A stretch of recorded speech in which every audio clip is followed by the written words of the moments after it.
Atenção Rede. Começa agora 98 Talks, uma conexão direta da 98 Live com a Rede Mais Record TV.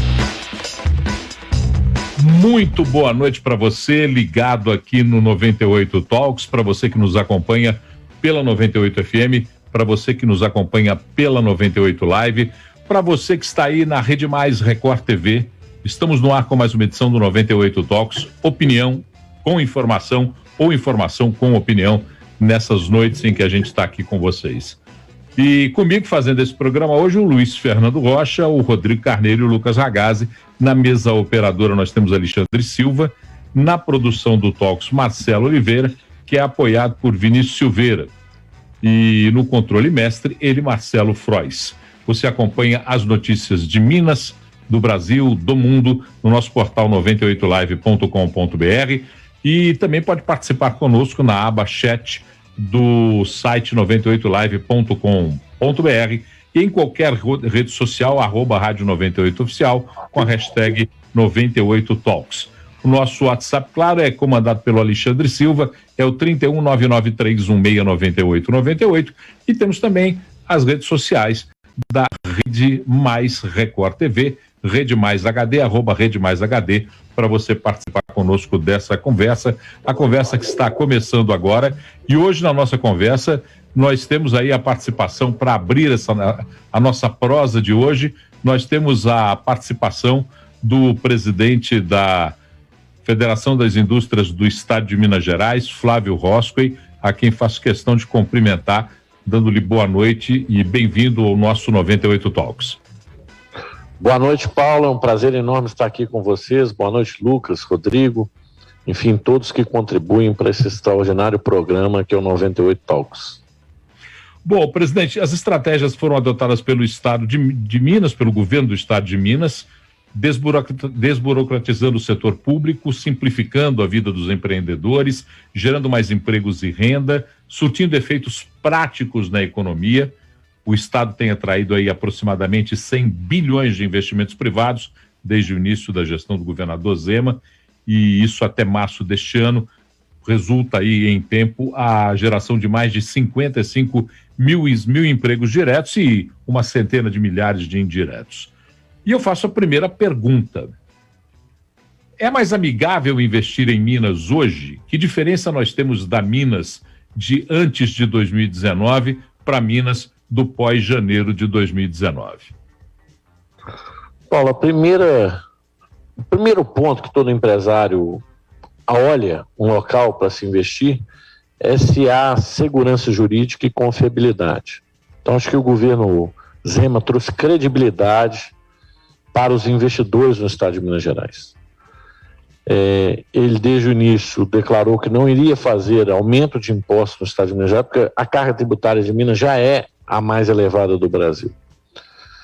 E tem se mantido firme nessa direção, apesar da enorme crise fiscal, fazendo um ajuste como deve ser feito pelo Código de Custos, que é o que todos nós defendemos, um Estado mais leve, de menor custo para a sociedade, prestando serviço. Então, essa tem sido a diretriz na área tributária, ou seja, não aumentar a carga tributária em cima dos mineiros. Na área de atração de investimentos, o governo fez uma verdadeira força-tarefa para simplificar e desburocratizar o nosso Estado. E isso já está dando resultado efetivo. A burocracia, às vezes, é tanta que demora para se perceber, mas o fato concreto é: estamos avançando rapidamente rumo a um cenário mais propício à atração de investimentos. E isso já pode ser percebido pelo grande volume de investimentos que tem vindo a Minas Gerais. Eles não vêm aqui à toa. Eles vêm porque têm encontrado uma série de soluções. Todo investidor de maior porte, quando vai fazer um investimento, ele analisa e compara os estados. Compara a burocracia, compara as legislações estaduais e compara a ação do governo para tomar decisão. Claro que tem outros fatores, mas é feita uma análise. E nessa análise os investidores têm preferido Minas Gerais, e a Federação das Indústrias tem, ao longo desses 2 anos de governo, sugerido e tem sido ouvida pelo governo nessa melhoria do ambiente de negócios. E como isso está acontecendo, o ambiente está melhorando, se atrai mais investidores. Então, é um círculo virtuoso positivo. Então, a minha pergunta para a sua resposta é sim. O ambiente econômico hoje está melhor. E eu vou complementar. E ficará ainda melhor ao longo dos próximos meses, à medida que várias medidas que vêm sendo implementadas vão sendo, de fato, se tornando realidade. Porque tem mudanças que demoram meses ou até mesmo anos para acontecer. Então, o cenário é positivo. Tá, eu vou fazer uma correção aqui, porque a intimidade, presidente, trai a gente. Eu converso com esse rapaz todo dia pela manhã no Central 98 e hoje esqueci de apresentá-lo. Então eu quero pedir desculpas a ele formalmente, meu caro Lucas Ragazzi, eu não o apresentei na abertura do programa. A intimidade trai as pessoas, Ragazzi. Boa noite, Ragazzi, fique à vontade. Boa noite, Paulo. Não, tranquilo, hoje no Central a gente falou que ia falar de política de Marte, acho que você ficou com isso na cabeça ainda e esqueceu. Presidente, obrigado por estar aqui com a gente no Talks. Eu vou fazer uma pergunta, lembrando das dificuldades que o Estado, que Minas Gerais está nos cofres, a situação financeira muito complicada, devido aí, né, a vários anos de gestão temerária, coisas muito complicadas envolvendo o caixa de Minas Gerais. Como que é para a indústria lidar, tentar articular uma redução de impostos, de taxas, algo que deixe o mercado fluir mais tranquilamente, ao mesmo tempo que o Estado ele está nessa dificuldade com receita, ele está nessa dificuldade de conseguir pagar as próprias contas. Como que é lidar com essa dualidade? O que a indústria, como que a indústria vê esse tipo de questão e tem um cuidado, né, até para também para o Estado não acabar piorando a sua própria situação? O que sua pergunta é excelente. Eu acredito que muitas vezes as pessoas em casa se perguntam por que dar incentivo para atrair uma empresa. No Brasil, o sistema é o seguinte, quando você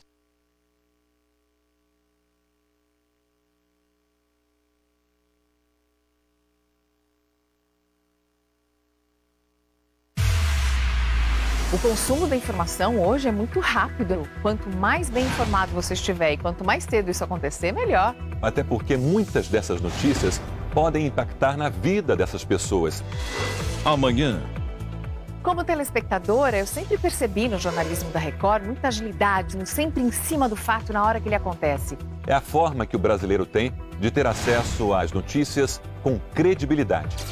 Fala Brasil, com Mariana Godoy e Sérgio Aguiar. Um lugar onde você pode e deve confiar. E a gente quer que todo mundo esteja ligado no Fala Brasil, logo cedo. Jornalismo Record TV. Aqui você entende.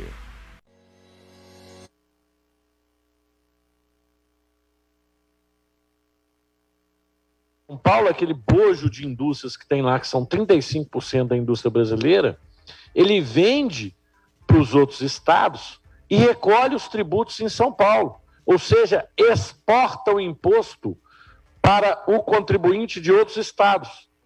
Portanto, o benefício fica com o estado de São Paulo. Então, atrair empresas é benéfico, não é abrir mão de receita. Pelo contrário, é ganhar uma receita que você não tem. Quando uma empresa se instala no estado, ela não existia lá. Ela estava em outro lugar. Qual é a conta? Você deixa de importar aquele produto que essa empresa não estava instalada em Minas Gerais, você deixa de importar ICMS de outro estado, porque ela passa a estar aqui, e você abre a possibilidade de exportar o produto. Exportar é um termo, exportar fora das fronteiras de Minas para outros estados, né? E aí jogar ICMS para outros contribuintes. Por isso que a atração de empresa é vital para o desenvolvimento do Estado industrial, porque ela tem essa característica e ela é muito relevante. E lembrando que esse incentivo fiscal acaba virando para o consumidor também, porque quanto mais impostos nos produtos, mais caro eles são. Então, essa é uma realidade que pouca gente comenta. Então, atrair indústria é fundamental, o Brasil todo faz essa política. Se Minas Gerais não o fizer, ele vai estar à margem do desenvolvimento e as empresas simplesmente irão para outros estados e nós vamos importar produtos de outros estados pagando impostos para esses outros estados, ao invés de recolher em Minas Gerais. Então, quem critica essa política de atração de investimento o faz por desconhecimento, porque não entende a lógica. E a indústria tem essa lógica de vender para outros estados. E essa é a realidade. Lembrando que Minas Gerais é mais ou menos 10% do PIB. Então, quando você atrai uma empresa para cá, uma indústria, para cada 10 produtos que ela faz, ela vai vender em Minas Gerais e 9 ela vai vender fora do estado de Minas Gerais. Presidente, eu vou juntar uma fala sua com a observação do Lucas para a próxima pergunta. O senhor disse, e é real, o estado de Minas tem uma carga tributária, o estado de Minas Gerais tem uma carga tributária elevada. E, às vezes, dificulta, inclusive, a competitividade industrial do industrial mineiro, que compete, por exemplo, com São Paulo, que tem cargas tributárias muito menores. E o Lucas fala da necessidade da expansão que o senhor acabou de responder. Existe a perspectiva, num estado que tem dificuldade de arrecadação, existe a perspectiva de um nivelamento, de uma menor carga tributária, para que seja mais confortável no sentido de produtiva, de serena, de confiável a atividade empresarial em Minas? Excelente pergunta também, Paulo. Vocês estão muito bons para perguntar hoje, só pergunta na veia. Então eu te explico aqui qual é a possibilidade, qual é a perspectiva positiva, porque tem luz no final do túnel? Tem. E qual é ela? É justamente o Estado ficar confiável para atrair esses investimentos. Porque esses investimentos vão fazer com que o Estado cresça mais rápido do que a sua despesa. A receita vem a crescer mais rápido que a despesa. Desta maneira, com o tempo, você vai poder reduzir a carga tributária para todos os mineiros. À medida que nós incrementarmos esse ritmo de atração de investimentos, trouxermos empreendimentos de ponta para o Estado, empreendimentos que são portadores de futuro, que vão gerar emprego, renda e impostos,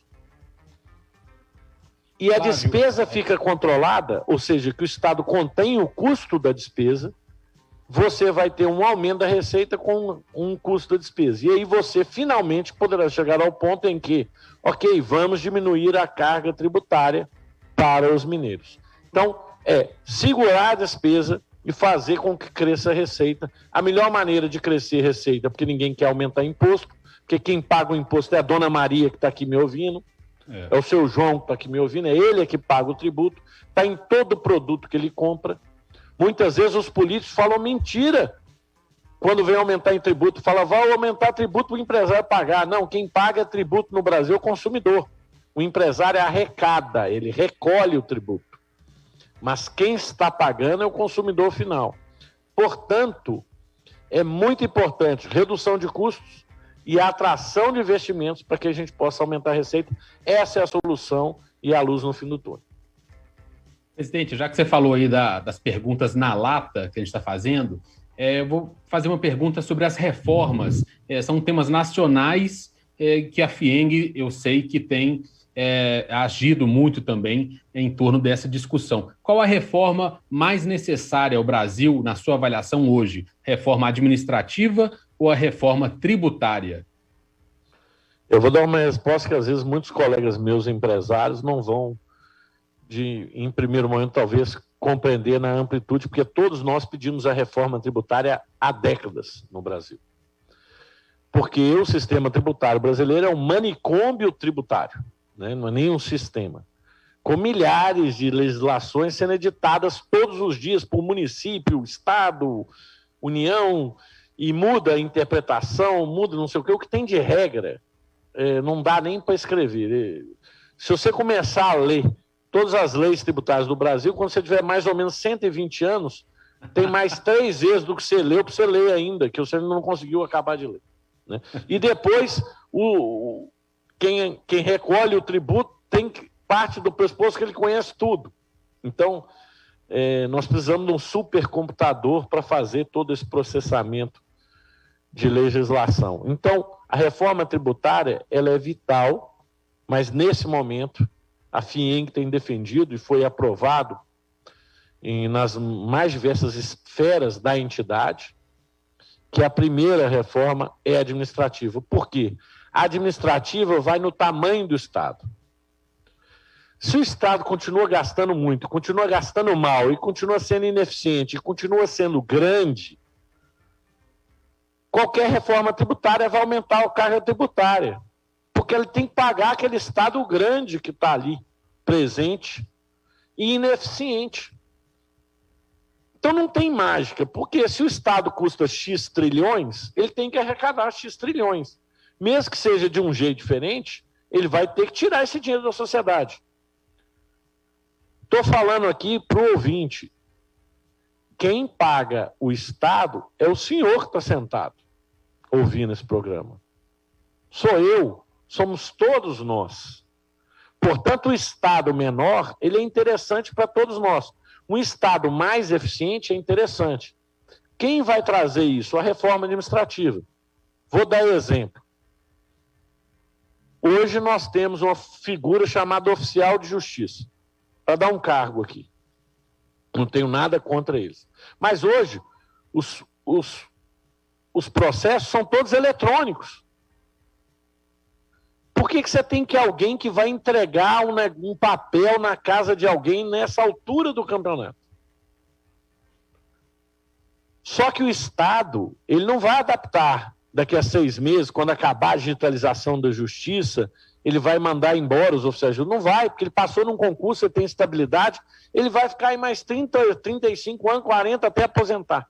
Eu estou dando um exemplo de mecanismos dentro do Estado, quer dizer, aquele oficial de justiça poderia ser absorvido e aproveitado em outras áreas, mas ele tem uma série de regras que ele pode dizer, não, o concurso meu era para isso, eu só aceito fazer isso. Então você tem que dar maior flexibilidade. Além de tudo, meritocracia para o servidor público. Você tem um bom servidor público e você tem um servidor público que não é bom. No final da vida, eles ganham a mesma coisa, a progressão de carreira é automática. Em que lugar do mundo o bom e o ruim recebem o mesmo tratamento, o mesmo salário e se aposentam juntos? Aliás, a tendência do bom é ter mais problema, porque o que não faz nada, o ruim, não tem problema nenhum, que ele não faz nada. Só quem tem problema é o que faz. E não tem uma meritocracia. Não vai ter nada. Porque ele sentou em cima de tudo que ele ia fazer. E aí? Então, Lucas, o que eu estou querendo dizer, nós, sociedade, temos que exigir esse Estado mais eficiente. Temos que exigir essa reforma. Porque somos nós quem pagamos eles. Nós somos os usuários dos serviços públicos. Por que todo mundo quer ter um plano de saúde? Porque o serviço público de saúde não é bom. Por que todo mundo que pode paga uma escola particular para o seu filho? Porque o serviço público nas escolas públicas de educação não é bom. E a gente gasta uma montanha de dinheiro. Agora, por que não é bom?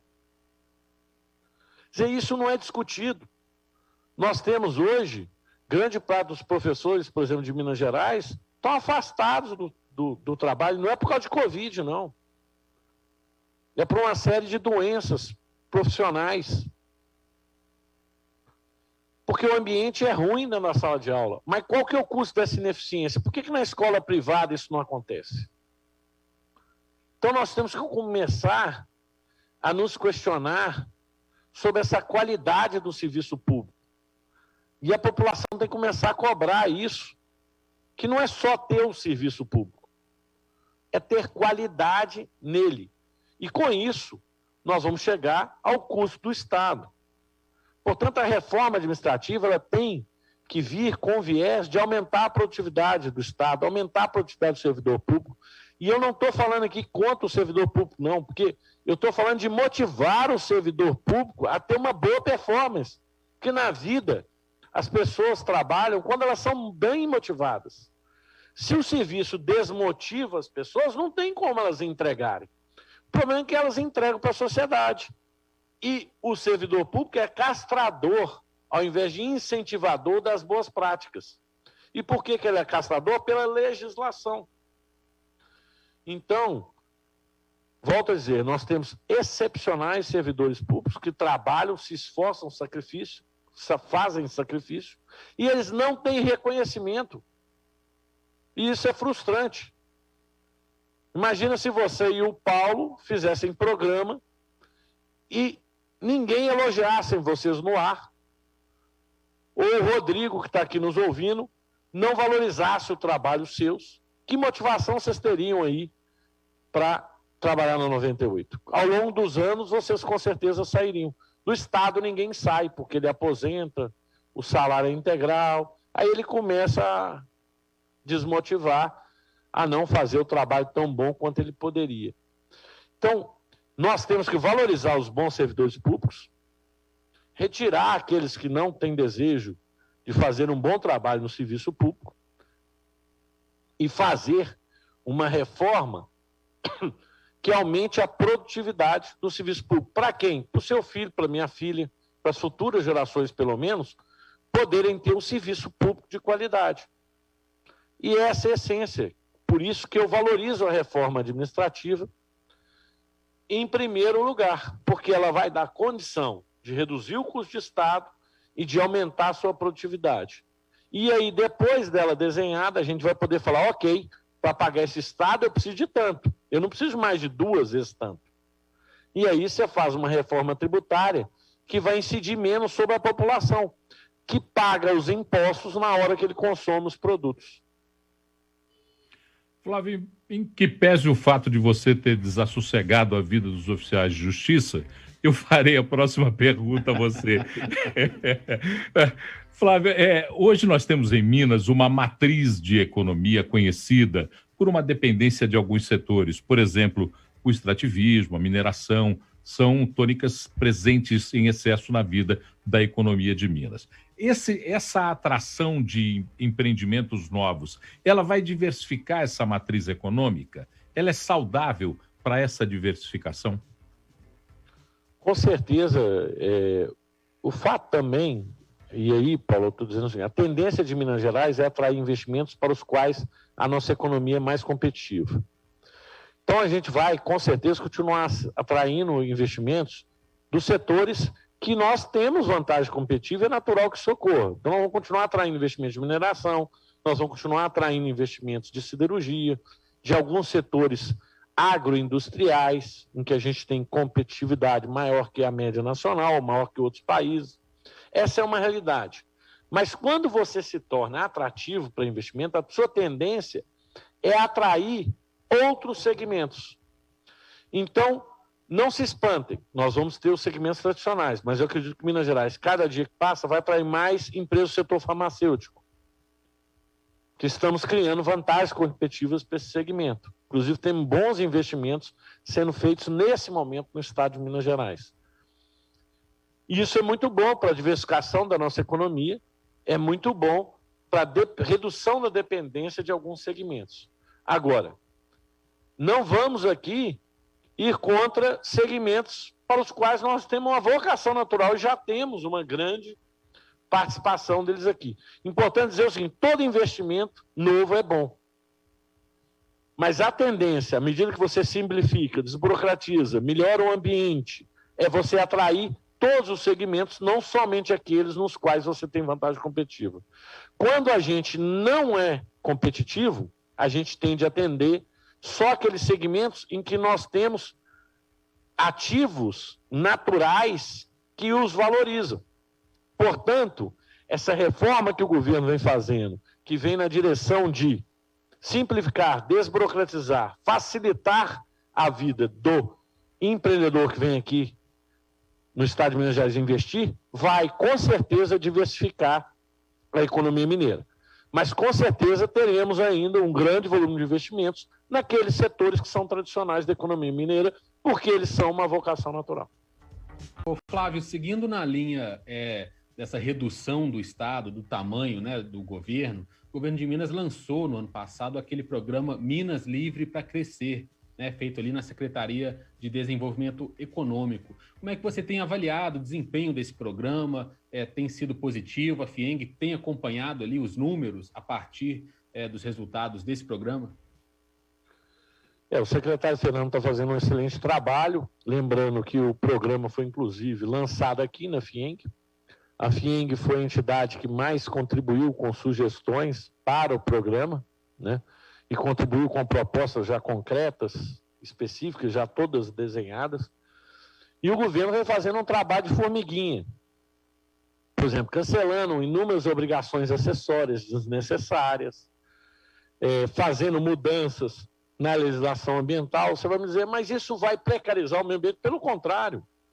Quando você facilita que a pessoa esteja em dia com a lei ambiental, você está promovendo o meio ambiente. Quando as pessoas não têm licença, é que elas estão fora.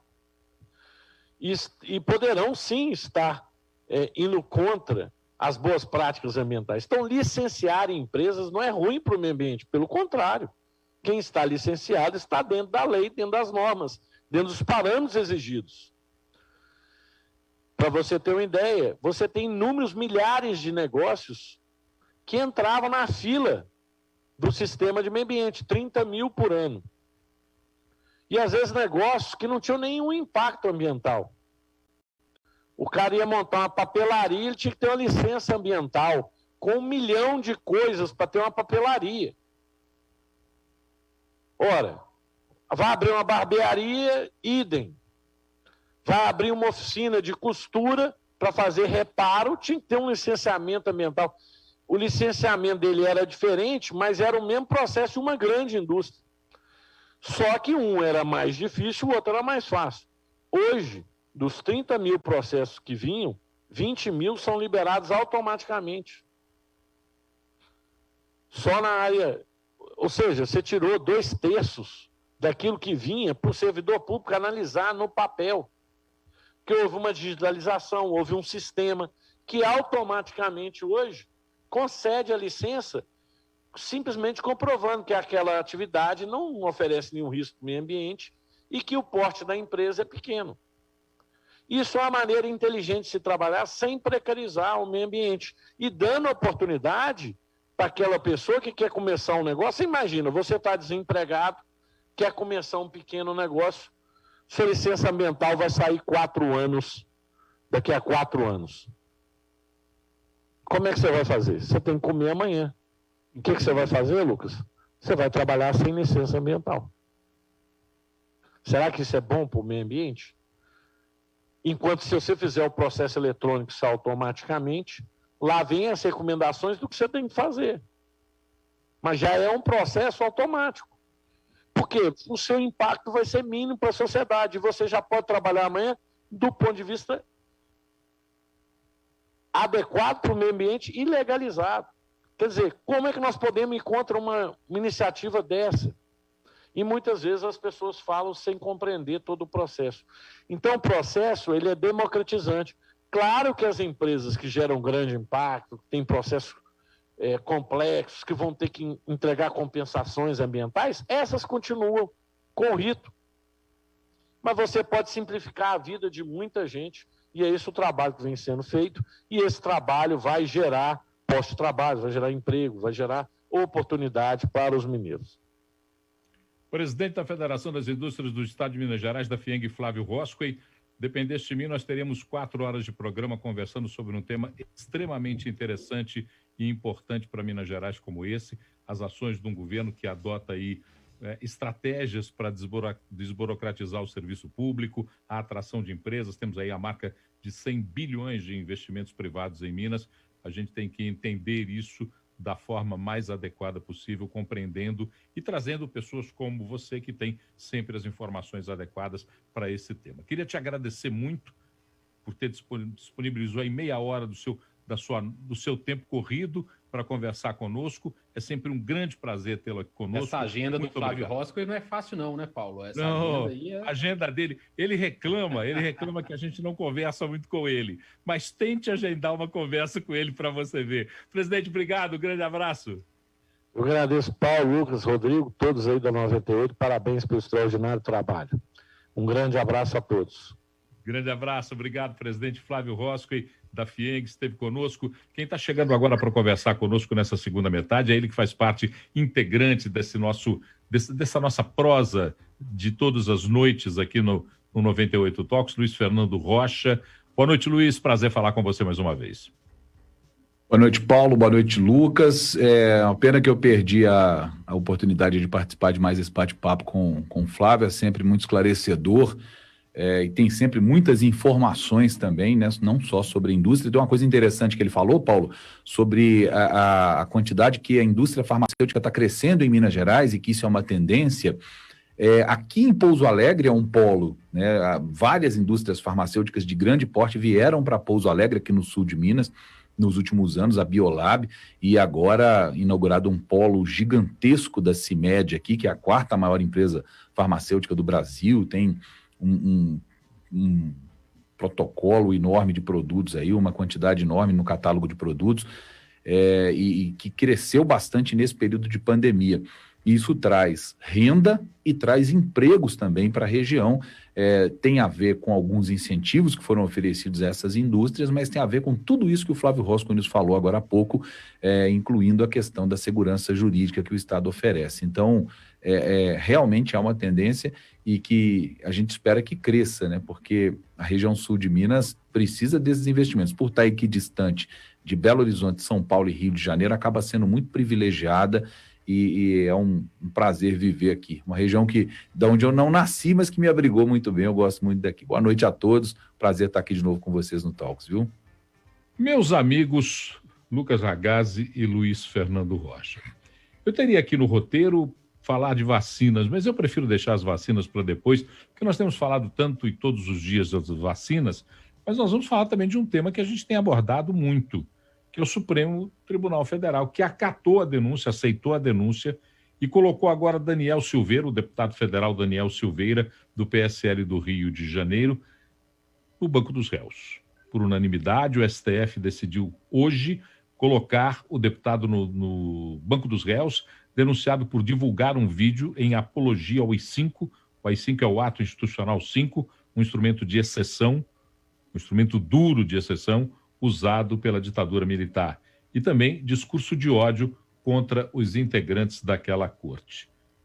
Todos os ministros se manifestaram a favor do recebimento da denúncia. A denúncia foi apresentada pela PGR, marcando então mais uma defesa do Supremo Tribunal Federal diante dos insultos que recebe, às vezes alguns até adequados, mas a grande maioria sem nenhum cabimento.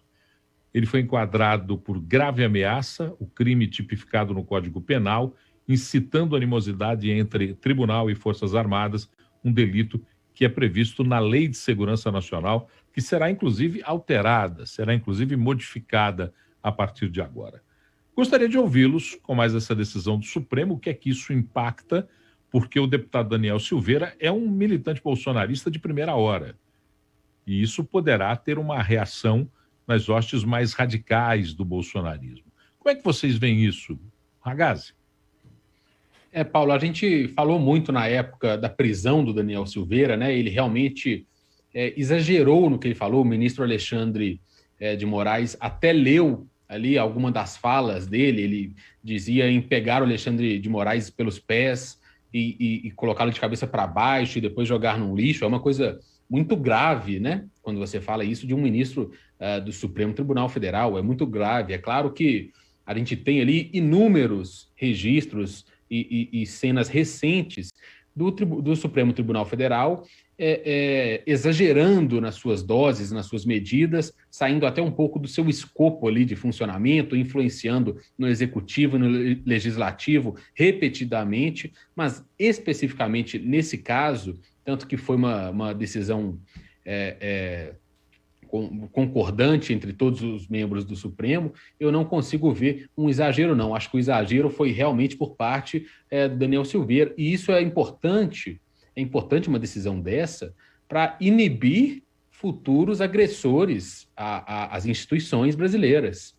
A gente tem esse cuidado ainda que a gente precisa apontar. Luiz. Paulo, é o seguinte, a gente falou, acho que não resta, não tem dúvida nenhuma, que o deputado Daniel Silveira cometeu alguns crimes e muitos excessos quando ele defende tortura de membro do Supremo Tribunal Federal, quando ele defende instauração de medidas antidemocráticas, como o fechamento do Supremo, como a instauração de AI-5, essas bobagens todas que a gente escuta volta e meia por aí. Mas eu queria fazer uma provocação, gente, e nisso não tem aí nenhum tipo de defesa do deputado Daniel Silveira ou do tipo de discurso que ele gosta de proferir, gente como ele gosta de proferir, não. Mas o Supremo diz que está fazendo o papel de barrar levantes antidemocráticos. Quem vai fazer o papel de barrar as medidas antidemocráticas do próprio Supremo Tribunal Federal? Essa é uma preocupação que a gente precisa ter. Porque, tudo bem, é Supremo, né? O nome já fala, é um Supremo Tribunal Federal. Só que é um Supremo Tribunal Federal que a gente mesmo já falou aqui. Constitucionalmente, ele precisa analisar questões relativas à Constituição brasileira. O que estão fazendo ou atacando a Constituição? Que tipo de decisão de primeira e segunda instância foi tomada em qualquer tipo de processo, seja ele contra quem for, e que vai contra a Constituição. É isso que o Supremo tinha que estar avaliando. E o Supremo está preocupado em legislar, está preocupado em aparecer. Nesse caso específico do Daniel Silveira, o que chama atenção é a rapidez com que eles tramitaram esse processo para chegar à conclusão de que o deputado tem que ser considerado réu e tem que ser julgado, enfim, pelas declarações estapafúrdias que ele fez. Mas eu realmente quero me perguntar, e isso é só uma provocação, não é uma defesa, quem vai barrar o Supremo Tribunal Federal? Bom, e por falar em Supremo, o ministro decano do Supremo Tribunal Federal, que deve inclusive se afastar do Supremo ainda este ano, Marco Aurélio Mello, determinou que o governo adote medidas voltadas à realização do censo. Isso observados os parâmetros que são preconizados pelo IBGE. O senador Marco Bittar, durante a tramitação do orçamento de 2021, retirou a previsão de cerca de 2 bilhões de reais que havia para a realização do censo. E, no momento da sanção, o presidente da República, Jair Bolsonaro, vetou outros 17 milhões que poderiam ser usados na preparação da pesquisa do censo para 2022. Marco Aurélio determinou, então, que o governo adote medidas para que não se perca a possibilidade da realização do censo. Já falamos sobre isso, né, Luiz Fernando? Já até esgotamos um pouco esse tema da realização ou não do censo por parte do IBGE. O censo é essencial. Acho que isso está mais do que demonstrado, né? Só quem não quer ver é quem está afim de politizar esse assunto, mais esse assunto. Agora, o que o Supremo tem com isso, Paulo? É a mesma coisa. O que o Supremo tem com isso? Isso não é uma questão que tem que ser decidida dentro da votação do orçamento, não tem que ser pressionado ou discutido ou exigido pelos parlamentares quando vão discutir o orçamento. Não é uma questão que está dentro do orçamento da República para esse ano. Então, o que o Supremo Tribunal Federal tem com isso? Onde entra a participação do Supremo Tribunal Federal nessa questão especificamente? Gente, eu não sou jurista, é óbvio que eu posso estar errado. Então, isso é uma observação de uma pessoa que está atenta a essas questões, que acompanha esse noticiário e que não consegue entender se é bom que pressione, se o governo realmente precisa ser pressionado. Isso é outro assunto. Mas essa discussão do dinheiro para fazer o censo ou não fazer o censo, ela tinha que ter acontecido dentro do Congresso Nacional durante a discussão do orçamento. Eu não sei se você discorda disso, Lucas, ou se eu estou deixando de enxergar alguma coisa nesse assunto. A gente falou muito, né, Luiz? Acho que eu não sei se segunda-feira ou na sexta-feira, quando foi anunciado que o censo não seria mais realizado por falta de verbas, e nós criticamos muito a falta de organização, né, do Estado, da União, do governo federal, não conseguir viabilizar a realização do censo, que ele é essencial, como você pontuou, para a gente conhecer o nosso país, para formular políticas públicas a partir de conhecer o nosso país. Agora, eu também concordo, isso não é uma questão para ser decidida no Judiciário, no Supremo Tribunal Federal. Não é, isso é uma questão orçamentária. Tem que ser um debate no Congresso, um debate junto ao Ministério da Economia, ver onde que dá para viabilizar, o que dá para cortar, o que não dá para cortar, para fazer o censo. A gente precisa, tem que haver pressão para acontecer esse censo, tem que haver pressão. Agora, o que tem a ver o Supremo Tribunal Federal em mais uma decisão entrando no meio do Executivo e do Legislativo, realmente é algo que me foge à compreensão também. Daqui a pouco não vai restar mais absolutamente nada na linha da produção de leis, da fiscalização do governo. Daqui a pouco o Supremo está enviando projeto de lei também, sabe? Criando programa de receita, de bolsa, porque... Impressionante, tá uma coisa impressionante, realmente. Vai baixar o juro na marra, vai subir, não sei o quê. Ô, Paulo, acho que isso só reforça esses discursos como o do Daniel Silveira, né?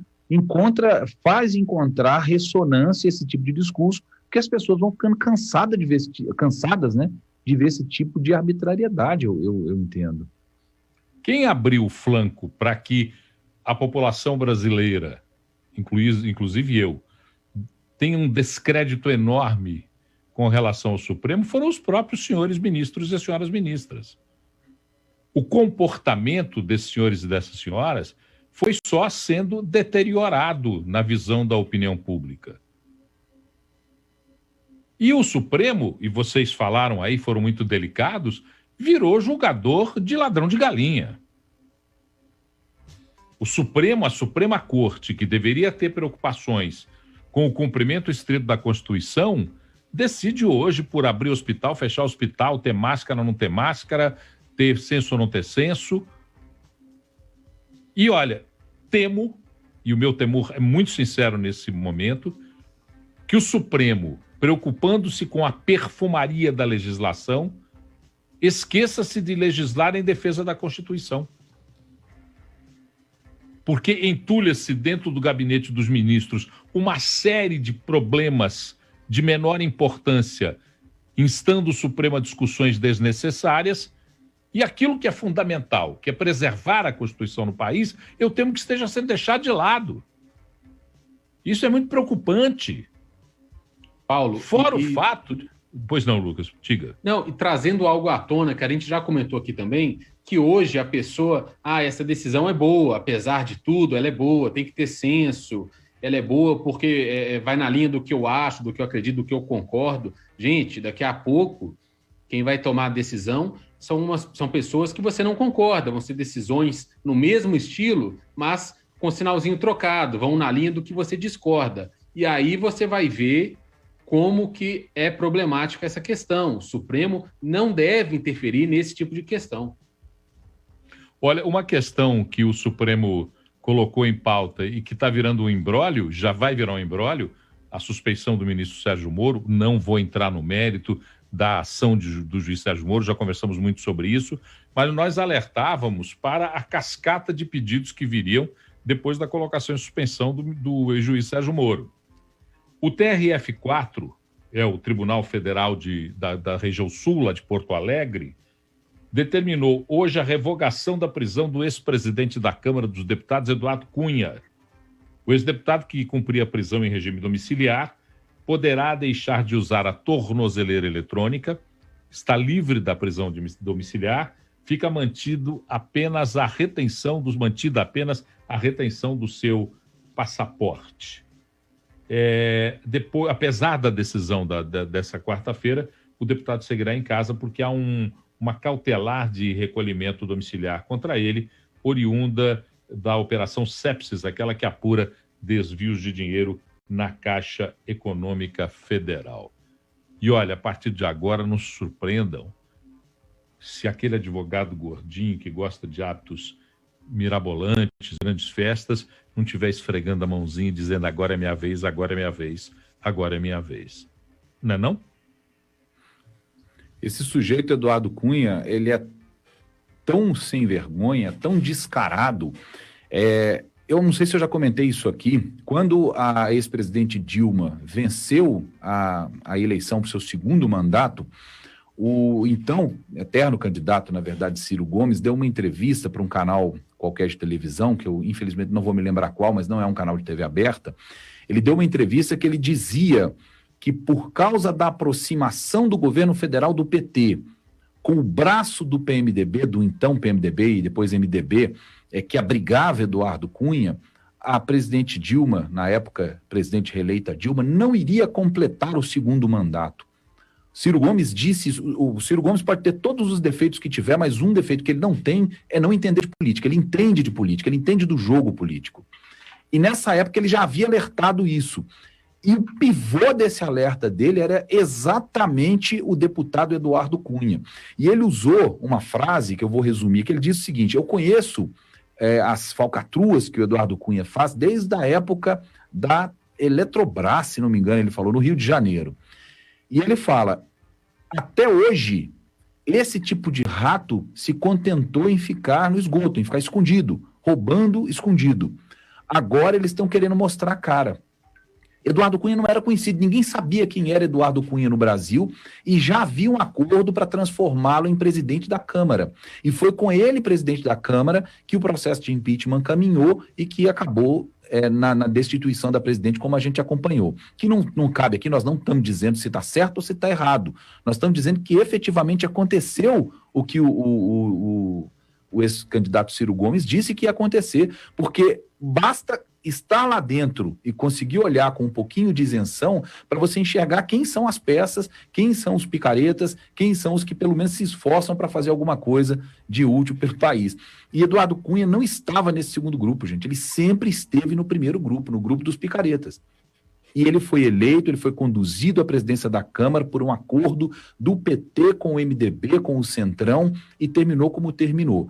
Então, o que o Brasil está fazendo de colocar gente como ele na rua, de libertar bandidos como esse crápula e colocar esse cara na rua, é um negócio assustador. É muito mais preocupante do que votar a suspeição do Sérgio Moro e tirar o Lula, ou botar o Lula elegível ou não. Eu acho muito difícil, como eu já disse aqui, que o ex-presidente Lula consiga competir em pé de igualdade, apesar do que mostram as pesquisas. A campanha efetiva ainda não começou. Ainda é muito longe da eleição para as pessoas estarem tão alvoroçadas, positiva ou negativamente com isso. Mas gente como Eduardo Cunha, livre e desimpedido, é um grande problema para o Brasil. Ragazzi, o que pensa você a respeito desse senhor que foi chamado delicadamente por Luiz Fernando Rocha de camundongo? O que você pensa? Não, foi Ciro Gomes que falou, eu só repeti. Eu posso botar a entrevista dele, eu acho ela fácil no YouTube. É uma entrevista que eu conheço bem. Eu só repeti. Por favor, não me complique. Diga lá, Ragazzi. Mas eu acho isso também. Pois é, Paulo, o Luiz falou muito bem, resumiu aí essa história do Eduardo Cunha. É um grande achacador, né? O próprio Ciro Gomes também utiliza essa palavra para definir o Eduardo Cunha, né? O modus operandi do Eduardo Cunha em vários anos na Câmara dos Deputados. O que ele faz? Nada mais, nada menos que é vender facilidades, vender projetos, vender articulações, né? E aquele cara, ele não tem opinião para nada, gente, sabe? Inclusive, ele fez campanha para Dilma em 2010, em 2014, depois rompeu, para ficar muito claro, rompeu com o governo do PT, porque o governo do PT votou aquela questão do novo marco civil da internet, lá no início de 2015. E o Cunha era muito ligado, isso as investigações já mostraram, a algumas empresas que eram contrárias a esse marco civil da internet. Então foi ali o marco, repetindo a palavra, que faz a ruptura entre o Eduardo Cunha e o governo do PT. E isso entrega na eleição para a presidência da Câmara em 2015, que aí o Eduardo Cunha até ensaia novamente, o governo tenta uma nova aproximação, fica aquele 1 ano, 2015 ali, entre muitos protestos, e o Cunha ensaiando, vai, não vai, e acaba depois abrindo o processo de impeachment. O Cunha, ele funcionava assim, né? Ele até tentou emplacar a filha dele como deputada federal lá no Rio de Janeiro, não conseguiu, não foi eleita. Não duvido nada que ano que vem vai tentar de novo e talvez vá conseguir. Sinceramente, a gente não pode duvidar de mais nada. É uma questão fundamental, e aí vai num assunto que incomoda muito as esquerdas, incomoda muito aos filiados ao Partido dos Trabalhadores, os militantes do PT, aos lulistas. O PT precisa assumir as suas impurezas, as suas impropriedades no ato político. Quem conduziu Eduardo Cunha à presidência da Câmara inclusive prejudicando um candidato do PT, salvo engano, Arlindo Quinalha. Quem conduziu a Câmara dos Deputados como presidente, o doutor Eduardo Cunha, foi o Partido dos Trabalhadores. E o Partido dos Trabalhadores não assume desvios de dinheiro, equívocos. Muitos dos resultados que temos hoje, das apresentações que temos hoje, de desvios, de desonestidades na política, advém de atitudes que foram tomadas pelo Partido dos Trabalhadores. É preciso que eles assumam isso. Eu queria que o Ragazzi terminasse a nossa prosa de hoje contando aí de uma situação engraçada numa prefeitura em Minas Gerais. Diga lá, meu amigo Ragazzi. Só para fazer uma parte aqui, gente, para eu corrigir uma informação que eu dei, o que o Ciro Gomes se refere, eu estava conferindo aqui agora, é da Telerge. Ele disse que o Eduardo Cunha operava na época do Fernando Collor de Mello, quando estava ainda na Telerge, no Rio de Janeiro, ele já metia a mão. Era só para corrigir que eu falei Eletrobras, mas não é Eletrobras, é Telerge. Vai lá, Ragazzi. Diga lá, Ragazzi, 2 minutos para você. É uma situação curiosa que aconteceu ontem, Paulo, numa cidade, numa prefeitura do interior de Minas. Não vou falar qual a cidade, mas o prefeito avisou a vereadores de que iria a Belo Horizonte, viajaria a Belo Horizonte, porque teria uma reunião muito importante com pessoas do Judiciário Mineiro. E depois, pesquisando, os vereadores encontraram que, na verdade, esse compromisso, essa reunião do prefeito, era uma audiência de um processo de improbidade administrativa que esse prefeito tinha no TJ de Minas, aqui em Belo Horizonte. Foi uma situação bizarra, eu achei engraçadíssimo a criatividade do prefeito ali de tentar driblar os vereadores. Acabou não conseguindo, né? Não deixa. Parece um prefeito do Vale do Aço que uma vez veio a Belo Horizonte para uma farra, falou que estava em reunião também e ficou uma semana desaparecido. Acharam no hotel. E a polícia procurando, a família desesperada, e ele lá. Ele teve uma crise de amnésia, segundo ele. Ele não lembra quem foi que estava ao lado dele, mas os que foram buscá-lo sentiram o perfume do crime. Se é que vocês me entendem o que tinha acontecido com esse senhor prefeito do Vale do Aço. E não há que desmerecer esse prefeito dessa cidade não identificada, porque ele teve sim uma reunião com o judiciário. Não foi das mais agradáveis, né? Mas teve uma importante reunião com o Judiciário. Amigos, Luiz Fernando Rocha, Lucas Ragazzi, muito obrigado por dividir conosco essa nossa reunião de conversa e prosa aqui no 98 Talks. Obrigado a você, ouvinte da 98, nosso espectador da live, espectador da Rede Mais Record TV. Quem está na live, quem está no 98,3, segue com o Arena. E quem está na Rede Mais Record TV, fica aí com o Jornal da Record. Amanhã a gente volta às 7 da noite com mais uma edição do nosso 98 Talks. Até lá. 98 Talks, conectando a 98 e a Rede Mais Record TV, da capital para as regiões Sul, Norte e Zona da Mata Mineira.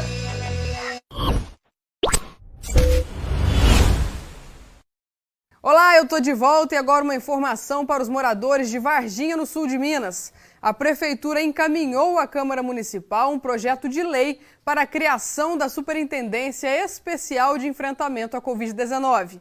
A ideia é que a Superintendência tenha autonomia técnica para implementar e executar as políticas no enfrentamento da pandemia causada pela doença. Segundo a Prefeitura, a criação da Superintendência não vai impactar o orçamento do município, porque não aumenta a despesa orçamentária já prevista para 2021. A administração informou ainda que o objetivo da criação do órgão é para ter um setor dedicado e único e exclusivamente para coordenar a situação da Covid-19 na cidade, o que demanda tempo, investimento e foco total. Com a criação do projeto de lei, o secretário de Saúde de Varginha, Luiz Carlos Coelho, deverá se dedicar somente ao combate à Covid-19 no município. Então tá aí informação para os varginhenses. Eu fico por aqui, uma ótima noite para você. Tchau!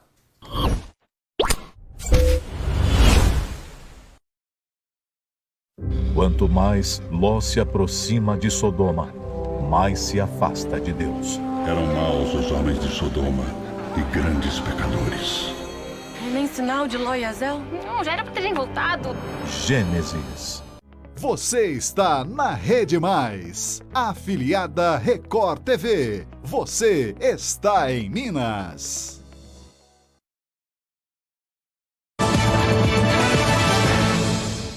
Olá, boa noite. Boa noite. As restrições que fecharam várias atividades econômicas no país